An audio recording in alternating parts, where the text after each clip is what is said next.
are now watching the amazing Mets Pregame Show with your hosts, Rob and CP. Let's go Mets! Let's go Mets! Let's go Mets! Let's go Mets! What's up, Mets fans? Welcome back to the amazing Mets Pregame Show right here on the channel. I am going solo tonight as Chris is still in the process of ready to get everything back together again so we can do these shows together, but we've been extremely busy. Schedules just haven't aligned. I've been busy. He's been busy. It's been a lot going on, almost heading towards the end of summer, dog days of summer, not just for the baseball teams, but for me and Chris as well. Hopefully everybody is doing okay. And Met fans, that was a game that was well needed yesterday. It started off good. It kind of got a little fishy later in the ball game, but the ending was awesome, and the Mets needed that win. And we always talk about it. If it's me, Chris, Hayden, Hector, anybody, any show that you listen to, winning that first game of a series gives you the best opportunity, obviously, to win the series. And I keep on saying the same thing. I went back a couple of series ago. If you continue to win series, right? Sweeps are nice. We all want sweeps. But winning series is going to get this team to at least 85, 86 wins. Just by winning series. Not by sweeping, just by winning series. With 37 games to go in the season. That's right. The season has gone kind of quickly, right? A lot of ups, a lot of downs, a lot of in-betweens. We got 37 games to go. And if I would have told you on January 1st of this year that the New York Mets would be 5 games over 500, right behind the Braves in a wild card game and a half out, most people, if not majority, would have said you're absolutely insane, because there's a lot of Met fans that thought that this team wasn't even going to win 75 games. And listen, the offseason told you that maybe they wouldn't. But there was a lot of prove me type of deals. There was a lot of guys playing for new contracts, got a lot of one-year deals, and a lot of them have performed. And if I also would have told you that the Mets would have been, that whole quote-unquote competitive baseball that Stearns and Cohen talked about all offseason, and Met fans laughed, well, there's 37 games to go, and the Mets, as of right now, are playing competitive baseball, and I'm playing for a wild card spot. And what else are you going to ask for a baseball team or for a fan base that wasn't expecting anything in the 2024 season? Because all I heard about from F fans was 2025 and 2026. So, yes, you want to enjoy. Yes, you'll be disappointed if they don't make the playoffs. But the best thing as a fan right now, we're playing meaningful ball games on August 20th. And there's a pretty good chance, based on the way this whole season has gone, with the Braves that just got bad news with Riley, with the Mets that have been kind of scuffling since the All-Star break, but still finding ways to keep themselves within distance. They were in a wild card spot, then they weren't, then they were 2 games back, then a game back, then a game and a half back. This is where you're really going to find out about this entire team, specifically the core of this team, right? Because we talked about this. What is the biggest issue that most Met fans are concerned about with this New York Mets team? It is, can they perform when the pressure is on? They can perform when they're 11 games under 500. Nobody expects them to win. There is no pressure, and they come back. And they fight back with no pressure. When they start getting within the race again, and everybody starts to notice them, and nationally people start to notice them, and Met fans expect them to turn on the TV and expect the Mets victory, they kind of faltered a little bit. Especially since the All-Star break, because a lot of the talk was the surprise of the New York Mets. Coming back, fighting back, in a playoff spot, right around the playoff spot. And this is where we are really going to find out with 37 games to go. Are the New York Mets prepared and ready for that pressure of the last 37 games of the season, right? Well, that's all we're going to have to find out. This is exactly what we're going to have to find out. There is a reason why David Stearns didn't continue to offer contracts to Pete Alonso. There's a reason why he didn't go all out at the trade deadline, even though I always disagree with that premise of any GM. When your team has an opportunity, especially if you are the New York Mets, who hardly make the division within their entire franchise history, and it's very rare that they make the playoffs. You don't pass up those opportunities to get better. So, in my opinion, I would have always done more at the deadline, but I can understand the other side of it where why give up the future, right? Why give up a ton of prospects for a season that might not, it's a crapshoot. Let's be honest, right? They can get whoever they could have got Blake Snell. They could have got a better, bigger bat. They could have got a better bullpen arm or two. Ain't a guarantee of anything, right? Just because the Padres gave up their entire farm system to get even better, they've been just as bad as chokers as anybody else in the playoffs. So it's not about always who you get and the high price name, the low price name. It's just the way baseball has been going on now. And this is why Met fans need to be excited. Because of the fact that we've seen what the Arizona Diamondbacks have done last year. We've seen what the Phillies did in 2022. We've seen what the Braves did in 2021 when they had better teams in 22 and 23 than they did in 21. Yet they won the World Series. The Phillies got to the World Series. The Diamondbacks got to the World Series. And for any Mets fan that says, why make the playoffs if they're only going to lose? I'm sorry. I'd rather be watching October baseball with my team in it, even if it ends up being just 3 games and a wild card. You wouldn't want that anticipation, that excitement, that nervousness to talk about and watch a playoff game or 2 or 3? I would.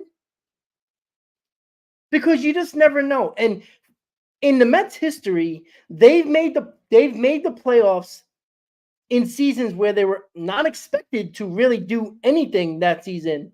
And the Mets in their history have had unexpected surprising seasons, specifically usually in their history of making the playoffs.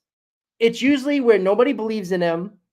It's usually they're not one of the favorites to win the World Series, and that's the years where they have runs, right? 2015 was unexpected. 2016 was supposed to be the year. The same way people were talking about this offseason as 2025 is the season to watch.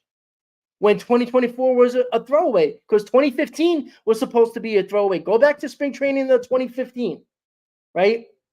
2016 was supposed to be the year. It was supposed to be all the young pitchers developed the year, right? We had a couple of bats coming up in 2015 as well, 2016 as well. So 2016 was the year. If you heard Sandy Olson talk throughout 2013 when Matt Harvey came up, and 14 and specifically spring training of 2015, it was still a year of getting ready for that 2016 type of year. And what happened? Right? I think we tend to forget that in Mets history, when they make the playoffs and it's a surprising year, they usually do good. The Mets usually don't just, make the playoffs and a one and done. They usually make it very interesting when they do make the playoffs in their franchise history, right? Even if it's a 5-game NLDS, right? Even if they got to play a wild card, right? Most of the time, they get to the NLCS. They've outperformed their talent, or they outperformed everybody's expectations. So again, if they don't make the playoffs, it'll be disappointing, but nobody can get upset that the Mets gave you a whole season with meaningful games. And I think people are not realizing that this was a year, well, most people thought, because I didn't believe it was going to be a bad season. I didn't think, if you go back to my prediction, I said 87 wins. And you know what? If there's 37 games left. If they win 15 more games, right? That's 80 wins, right? So if they play a couple more games over 500, maybe they'll get very interesting, and we'll see how many games they can actually win. But I mean, if they go 20-17, right, that's 85 wins right there. So, this is a season where more people are starting to understand that no season where you have an opportunity to make the playoffs is a season where you wouldn't want to make the playoffs as a fan. Why are you a fan if you're not going to root for your team to make the playoffs, even if the talent level isn't better than some teams that are easily going to make the playoffs? Why do you care? Because if you're not going to anticipate, if you're not going to have the suspense of game one of a wild card series, then why watch sports at all? Because I hate when people continue to talk about, oh, well, this team is not that good. Look at their starting rotation. I'm sorry, but in the World Series last year, there was not one pitcher that went past the 5th inning in a World Series game last year. Not one. And most of them didn't even go 5. So I don't want to hear who's the pitcher.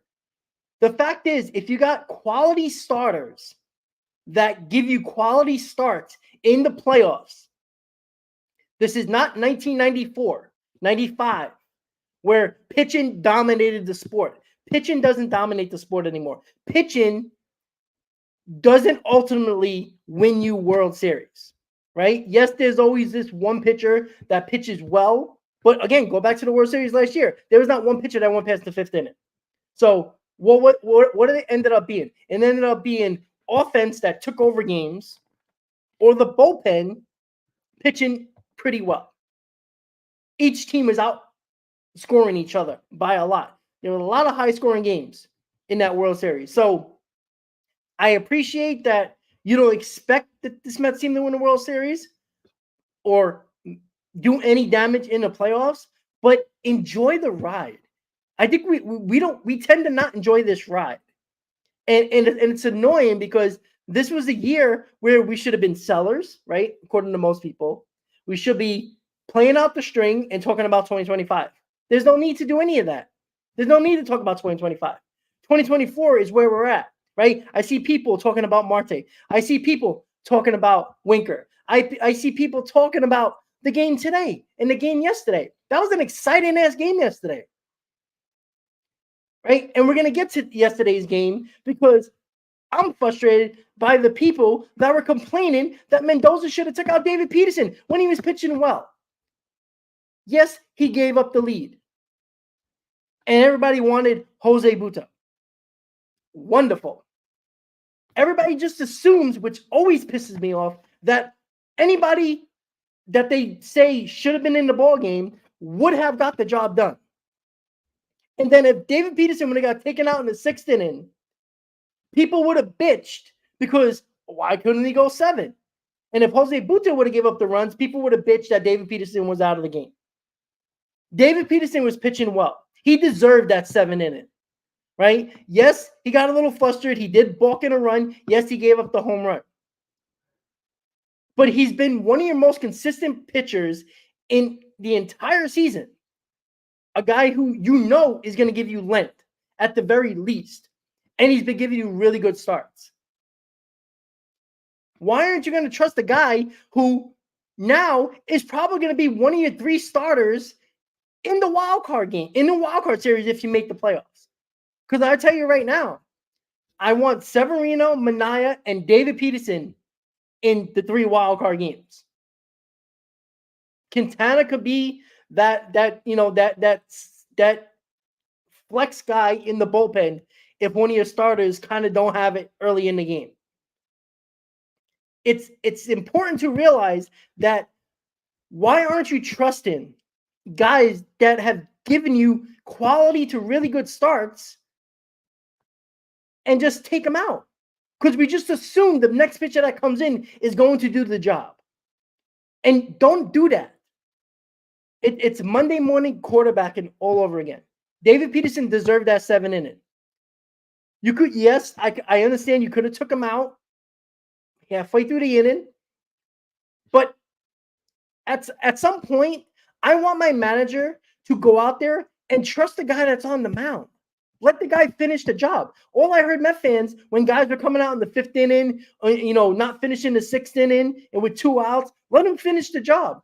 Mendoza let him finish the job because people were talking about, oh, Mendoza's looking at the iPad. He's going by the book.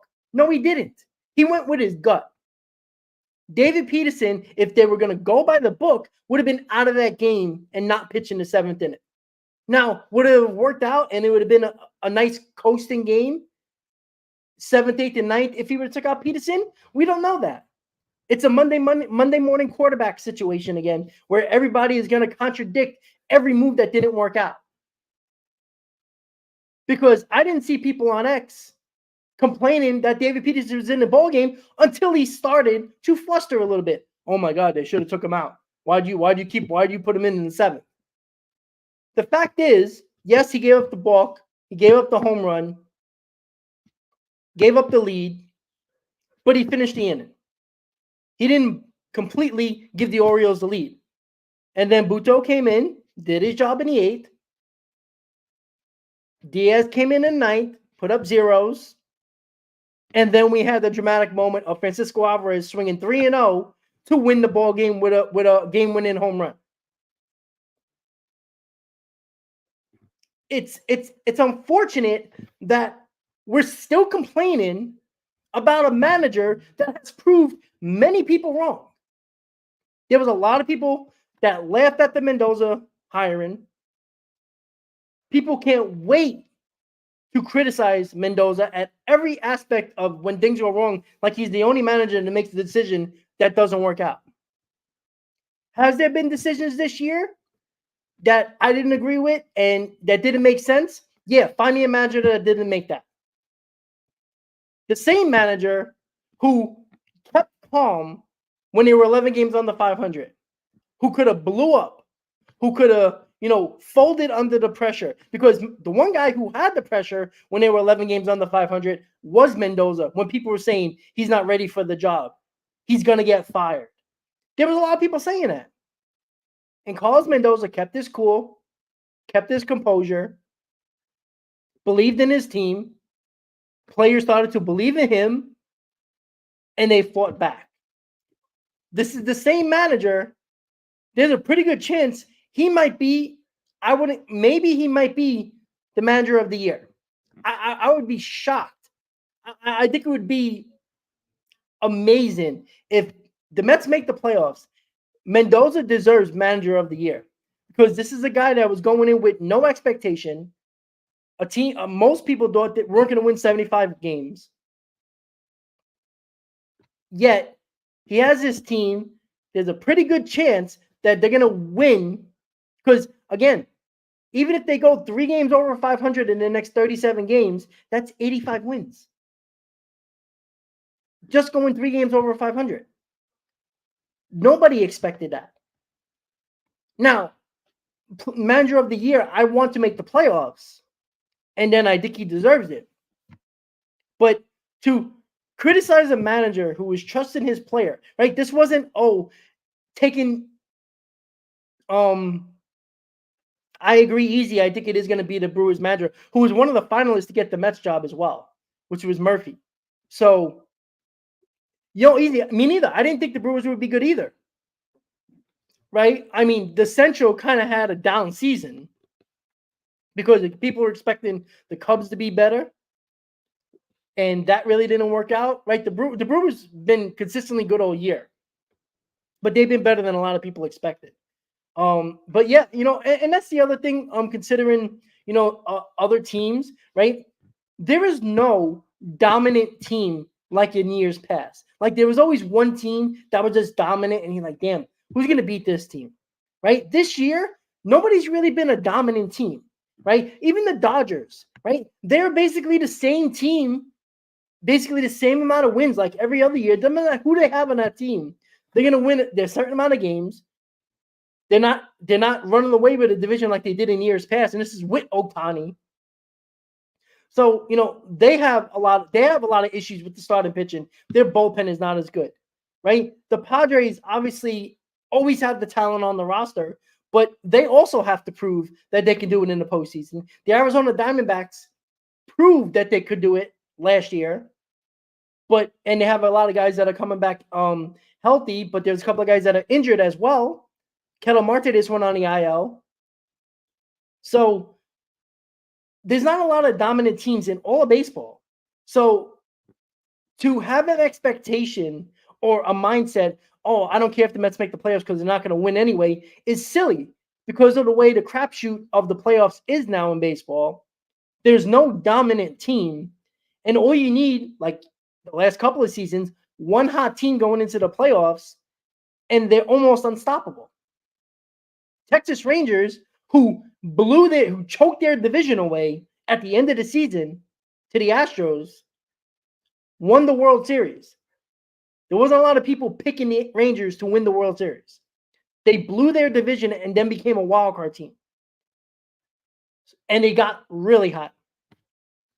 Yeah, easy. I wouldn't give it to the Padres because, again, this is a team that was expected to win 95 to 100 games.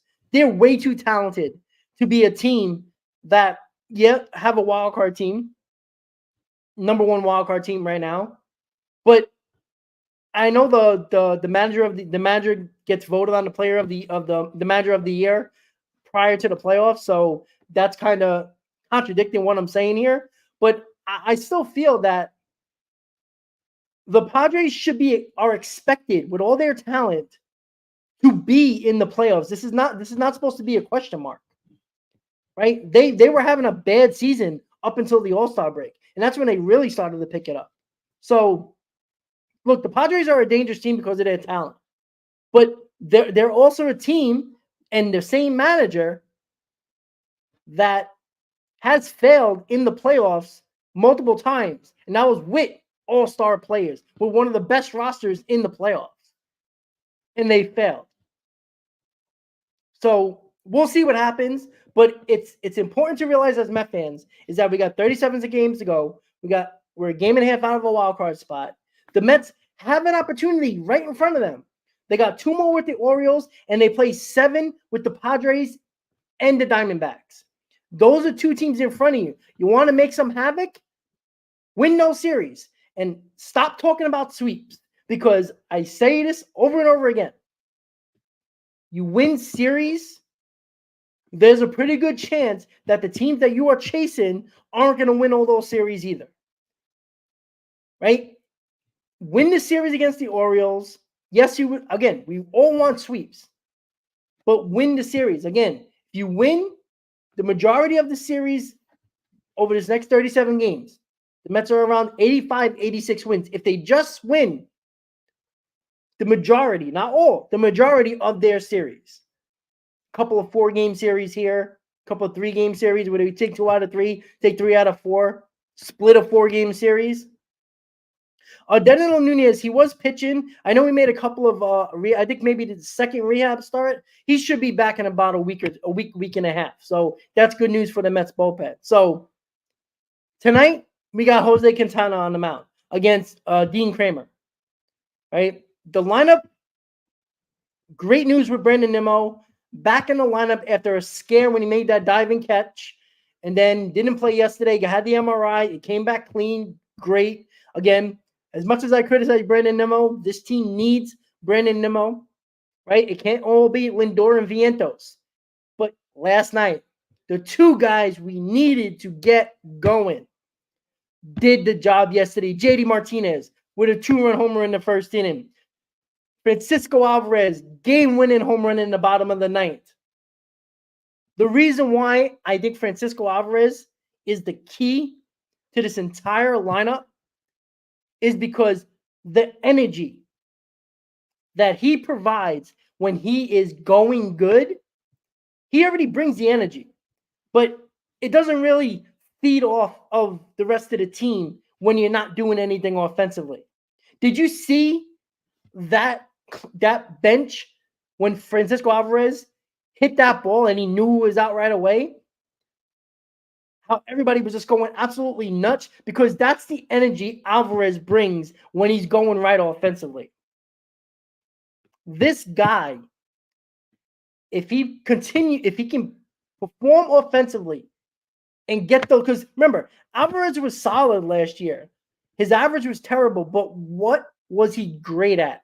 The big moments, the big hits, the clutch hits. That's what he was good with last year. I like where the average is kind of okay. I would love to see more power from him. That was huge yesterday. But he was the guy last year that you wanted up in a big spot. That's the Alvarez that I want to see, because the Mets feed off that energy from Alvarez when he's going well offensively, right? He's always got the energy behind the plate. He brings that energy, he brings that fight, he brings that passion. But when you're going well offensively, and that passion and that energy feeds off of your team. You saw that yesterday, where Alvarez and Lindor never touch each other and they were grabbing each other like crazy men. The fact of the matter is, yeah, well, that's the thing, right? Look, Alvarez at one point was batting near 300, but no power. I rather hit if I want more power from him, and his average is going to be around 250, I take that, because this is a guy in Alvarez that we were expecting 25 home runs at least from. He's not going to get there this year, but if he can bat 250 and give me 30 home runs, I'd take that over 7 home runs and 290 average, 295 average. Because average, I still like average. I still think average is important, which most people don't care about, which is always silly to me, because people only care about the home run. But yet the guy can hit a home run every game and still bat 200. It's a terrible way of thinking about baseball. Like, baseball average is irrelevant, when average is a big key of how you do during a game and during a season. Yeah, D, I agree. He only has 6 home runs, right? Again, he missed some time with the thumb. I think that thumb is still a major issue, holding the bat, providing that power. So, again, he's playing. Again, if anybody is hurt and you're still playing, I give you credit for being out there, but you get no excuses from me when I hear at the end of the season, oh, he was hurt. Well, that's your problem. If you're hurt, don't play. Go on the IL. You're hurting your team. So, you can always be, the big boy, the guy that doesn't want to come out of the lineup. But if you're overall hurting your team because you want to be out there and prove that you're a tough guy, that's nice. But if you're not providing any, offense for this team, you're hurting your team overall. When you got a guy in Luis Torrens who's been very good. So, easy. I understand Alonso should be the key in the lineup, but if you get JD Martinez and Alvarez going, Pete Alonso is kind of irrelevant. Now, it'd be nice for Pete Alonso to get going as well with those guys, and then this lineup looks a hell of a lot different. But Alvarez and Martinez with Lindor and Vientos and Nimmo has been, looking a little bit better at the plate. Again, this team has been 5 games over 500. They've been right in the mix of things without Pete Alonso doing anything, right? I mean, I'm sick and tired about talking about Pete Alonso. There's 37 games to go. How many more times can I tell you to get going? Like, you still have an opportunity here to do major damage and get that money total for your contract up again if you have a crazy last 4 weeks of the season. But I'm sick and tired of talking about it, because I'm not expecting him to. I don't expect him to do it. Right? I feel like Alvarez thumb is hurting him to the point where it's hurting his power. I feel that.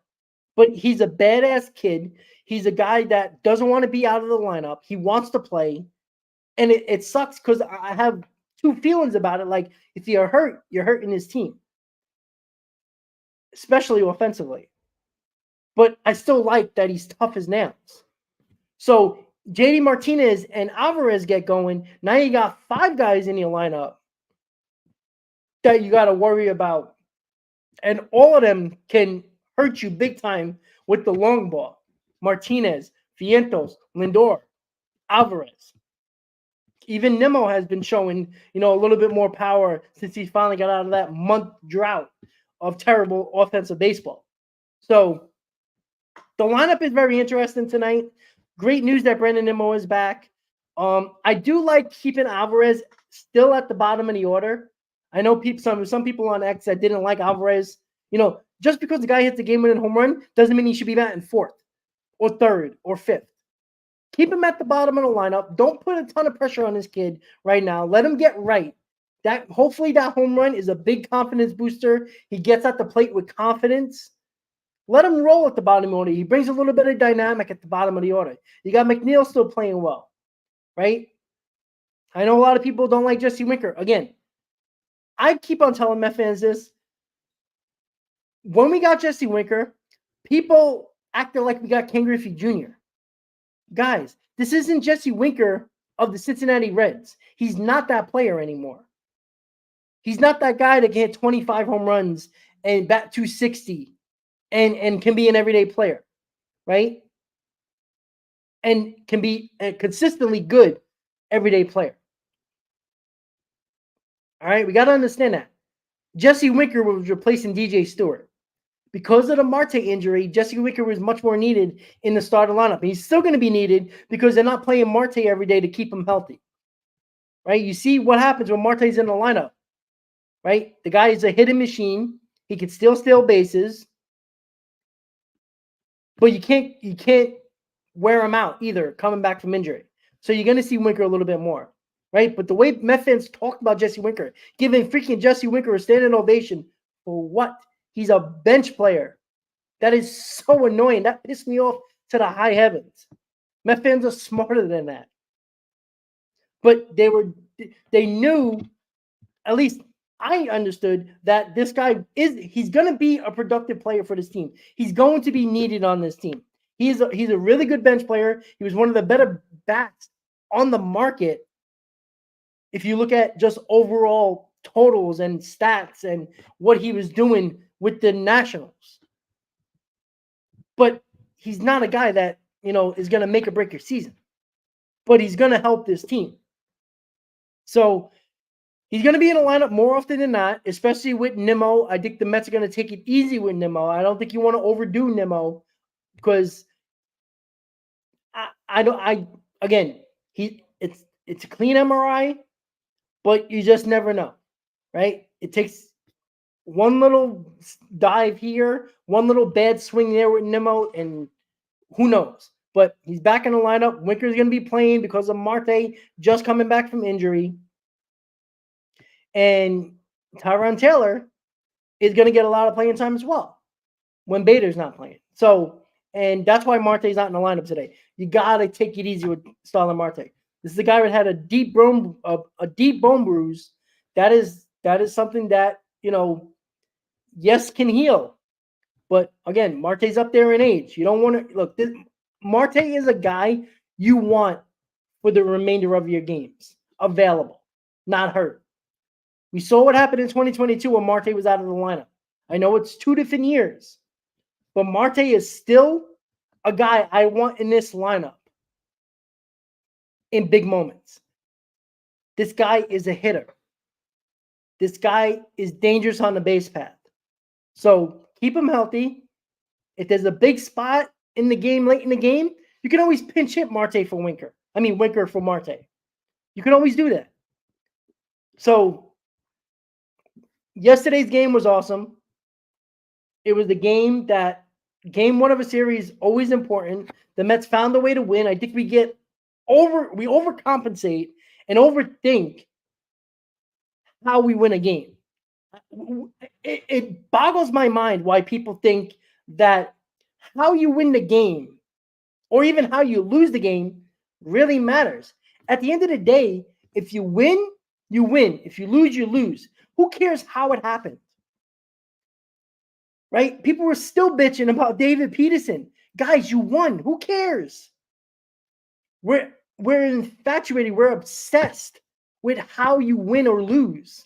Who cares? Yes, it's Talking Sports of Sports Radio. Yes, we can talk about it here. But it's all irrelevant if you win or if you win. Right? Who cares? Do you think the Orioles are talking about how they came back in a ball game? Or are they talking about the loss? It's funny to me. Like, we're playing a team that's one of the better teams in the American League, and we're still bitching on how we won. Why? We got to stop thinking about how you won and ask the question, did we win? That's it. I've said this for years, ever since I started my channel. I'm always frustrated by people bitching and moaning about how we won. I don't care if the pitcher balked the game-winning run. I don't care. I don't care if the guy grabbed the ground ball, running the first, tripped over himself, and the guy is safe at first base and we win the ball game. I don't care. I care about, did we win? Because how we win is so irrelevant. It keeps us talking about the moments and parts of the game, but at the end of the day, it's still 65 wins. It's still number 65 in the win column, regardless of how it happened. So today, we got Jose Quintana on the mound. Jose Quintana needs to pitch well. This is a dangerous Baltimore lineup. But this is also a Baltimore Orioles team that had many opportunities. You want to talk about a team that has failed at opportunities this year, even though they have 73 wins? As bad as the Yankees were for a month and a half, and they were losing series after series after series, the Baltimore Orioles should be 6-7 games up on the Yankees during that time. But the Baltimore Orioles have been just as bad as the Yankees during that stretch, and they still haven't been as good as they were in the first half like the Yankees. They've been winning series, they've been playing better, but just like the Yankees and the Orioles that had great starts to the season, they have been, winning the series, losing the series, winning 2 series, losing 2 series. The Orioles haven't been playing great. This is the time you can catch them. You got 2 opportunities the next 2 nights to win a series. Again, for everybody obsessed about sweeping, not easy to sweep series. Win series. Again, you keep on winning series and you win the majority of those series in the next 37 games. You're around 85, 86 wins. That's without if maybe you sweep a series, great. Maybe you split a 4-game series. You can get to 85, 86 wins by winning series and splitting a couple of 4-game series.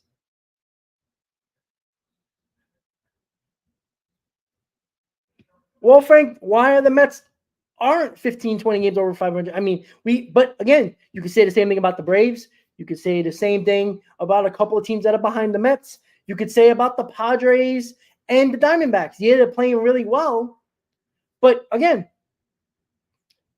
the opportunity is there. Regardless if you're 15 games over 500 or 20 games over 500, the fact is the Mets have an opportunity to get into the playoffs.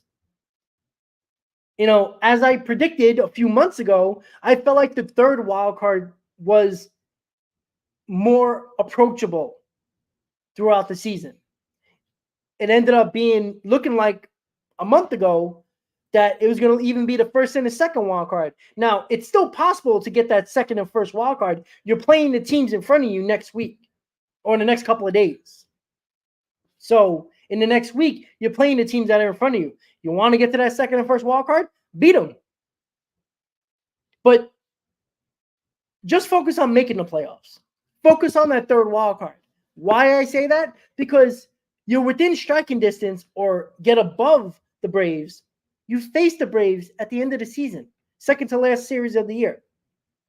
So this is what they need to do. Win series, all right? Everybody's too obsessed about sweeping series. Look, the Mets win today. We can talk about a series sweep. But it's not easy sweeping series.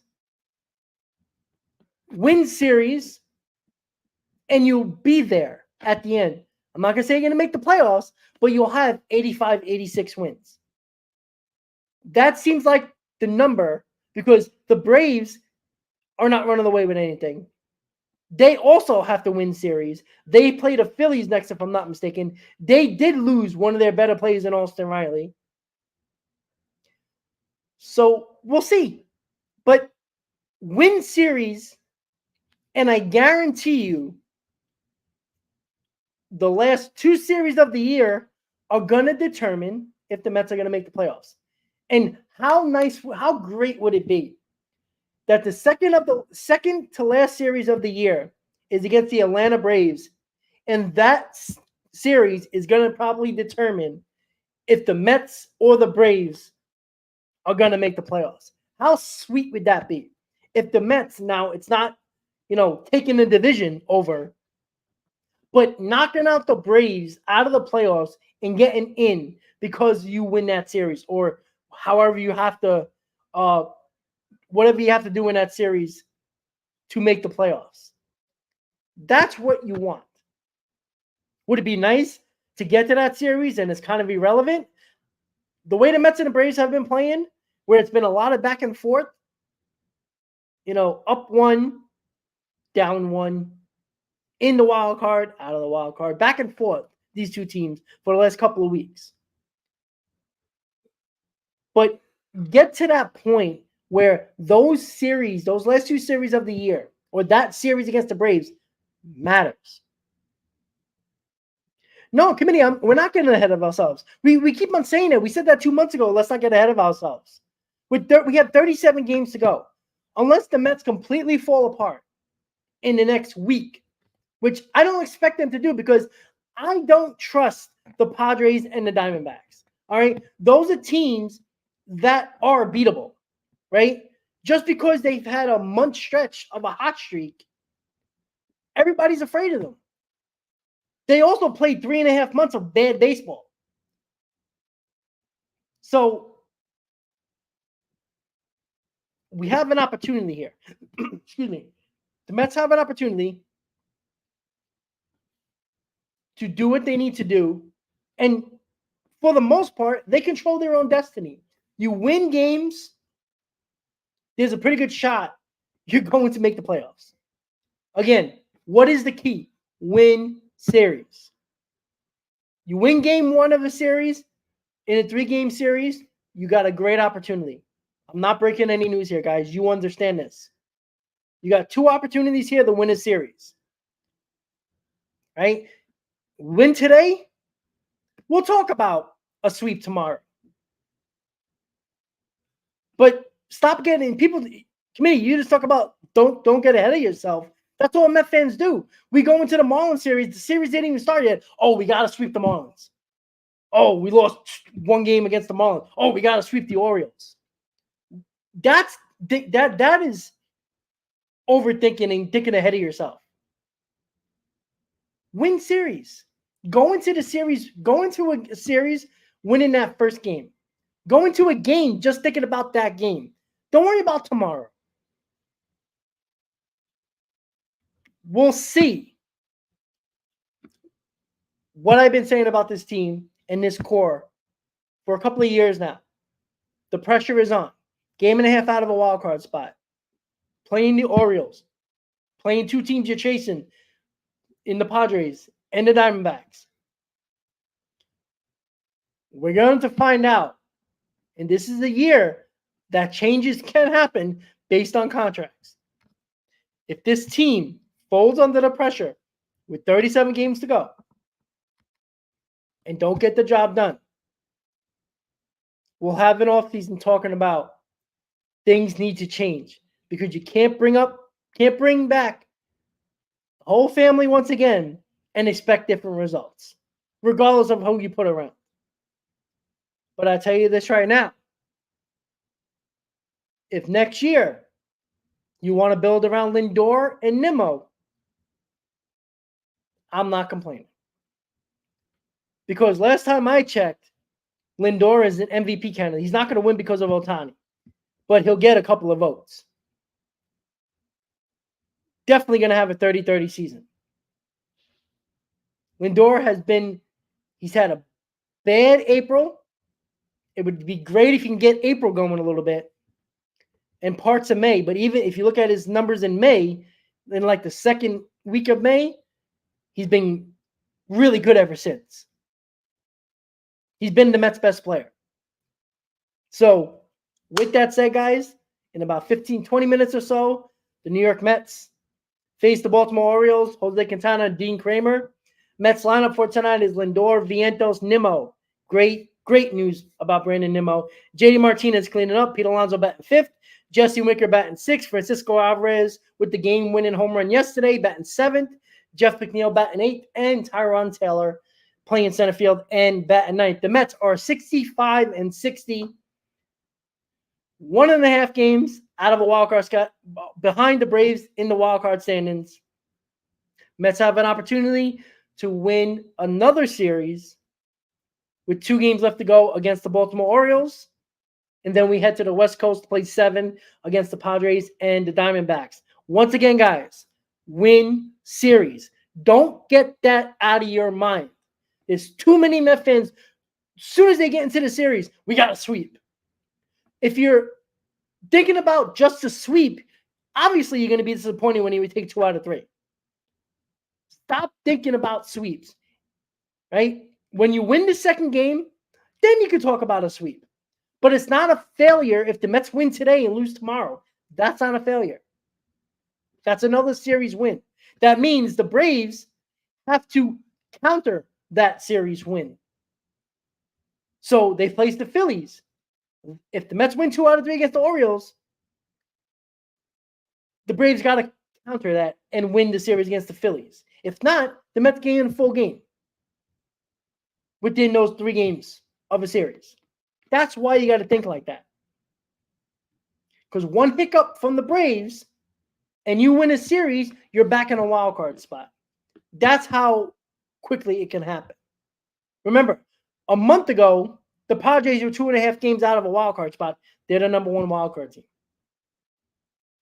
Or fluctuating back and forth with the Diamondbacks, 1 or 2. So it can happen quickly, guys. Be confident. This team has shown you enough where you go on watching the TV and like, we're going to win today. Have that confidence. Because they continue to prove me wrong and prove a lot of Met fans wrong. Again, we'll see if they can handle the pressure. 37 games to go. Big-time games. Important games. Not just today's game. Every game is important now. But you worry about today. With that said, guys, enjoy the game tonight. Let's go, Mets. Jose Quintana, let's go. Let's get a good offensive performance. We're facing Kramer, who has a 4.5 ERA. You got to get to him early, guys. Give some runs to Jose Quintana. Get to him early. Too many times this year. The only thing that really annoys me about this team is that they score. If they score early, they don't score in the middle innings. They wait to score late. Early and late, that's when they score, which is cool. But in those middle innings, it always gives teams opportunities to come back in ball games. How about giving your pitcher a lead in a game? Because too many times the starter has to be perfect because the Mets don't score runs early in ball games. And the starter has to be perfect. And when he gives up 1 run, everybody blames the starter like it's his fault. Get to Kramer early. Put some runs on the board. Give Quintana a lead. Something that the Mets really haven't done this year much. And that's what I would like to see today, the offense get going. So with that said, guys, thank you for tuning into the Amazing Mets pregame show. Hopefully everybody enjoys the game. Let's get that W. Let's get that series win. And let's go, Mets, guys. Have a great night, and I'll see you tomorrow. Enjoy the game.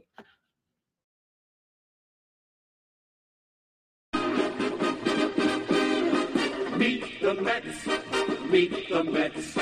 Step right up and greet the Mets. Bring your kiddies, bring your wife. Guaranteed to have the time of your life because the Mets are really socking the ball, knocking those home runs over the wall. East side, west side, everybody's coming down to meet the METS Mets of New York Town. anchor and the people on the streets. Where do they go? To meet the Mets! Oh, they're hollering and cheering and they're jumping in their seats. Where do they go?